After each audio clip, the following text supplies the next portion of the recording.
السلام علیکم۔ گیم کھیل کر پیسے کمانا کیسا ہے؟ تو سب سے پہلے سمجھیے کہ گیم کھیلنا ہی نہیں چاہیے، کیونکہ گیم کھیلنے میں ضیاء وقت یعنی وقت کے ضائع ہونے کے سوا اور کچھ نظر نہیں آتا۔ تو سب سے پہلے گیم کھیلنے سے بچنا چاہیے اور والدین اپنے بچوں کو اس چیز سے دور رکھیں کہ ان کے ہاتھوں میں موبائل دیں پھر وہ گیم کھیلیں، کیونکہ کسی کہنے والے نے کیا ہی خوب کہا، الوقت اثمن من الذهب، کہ وقت سونے سے بھی زیادہ قیمتی ہے۔ وقت جو اللہ نے دیا ہے یہ ایک بہت بڑا سرمایہ ہے۔ اور کسی لکھنے والے نے کیا لکھا کہ گیا وقت پھر ہاتھ آتا نہیں، جو وقت کھو چکے ہو اس کی فکر چھوڑو، آؤ کتاب اٹھاؤ محنت سے منہ نہ موڑو۔ تو وقت ایک بہت بڑی چیز ہے، اور گیم کھیلنے میں وقت کے ضائع ہونے، وقت کے خراب ہونے کے سوا اور کچھ نظر نہیں آتا۔ رہی بات کہ گیم پر جو پیسے ملتے ہیں، گیم کھیلنے سے جو انکم آتی ہے وہ حلال ہے یا حرام؟ تو دیکھیے، اس میں دو صورتیں ہیں۔ گیم دو طرح کے ہیں۔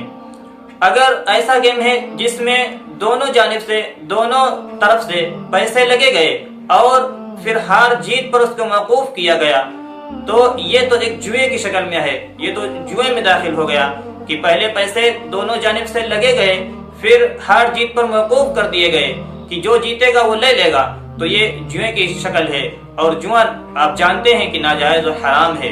ہاں، اگر ایسا گیم ہے جس میں دونوں جانب سے کوئی پیسے لگے نہیں جاتے، یعنی دونوں جانب سے کوئی پیسے نہیں متعین کیے جاتے، صرف گیمنگ کی جاتی ہے، ایک ہی بندہ صرف کھیلتا ہے، اور اس کے کھیلنے پر جو گیم اپنی اعتبار سے خود دیتا ہے اس کو، جیسے کچھ گیم ہوتے ہیں جتنا کھیلو گے اسی حساب سے وہ آپ کو دے گا، اس میں نہ تو کوئی دوسری جانب سے لگنے والا ہوتا ہے اور نہ ہی ہار جیت پر موقوف ہوتا ہے، بلکہ جتنا کھیلے گا اس حساب سے ملے گا۔ اگر کوئی ایسا گیم ہے جس میں ہار جیت نہیں ہے اور نہ ہی دونوں جانب سے پیسے لگے گئے ہیں، تو اس گیم کا کھیلنا بھی جائز ہے اور اس کی انکم بھی جائز اور حلال ہے۔ لیکن اگر کوئی ایسا گیم ہے یا پھر کوئی دوسرا ایسا کھیل ہے، صرف گیم ہی نہیں بلکہ کوئی ایسا دوسرا کھیل ہے جس میں دونوں جانب سے پیسے لگے گئے اور پھر ہار جیت پر موقوف کیے گئے، تو یہ جوئے کی شکل میں آتا ہے اور جوا ناجائز اور حرام ہے۔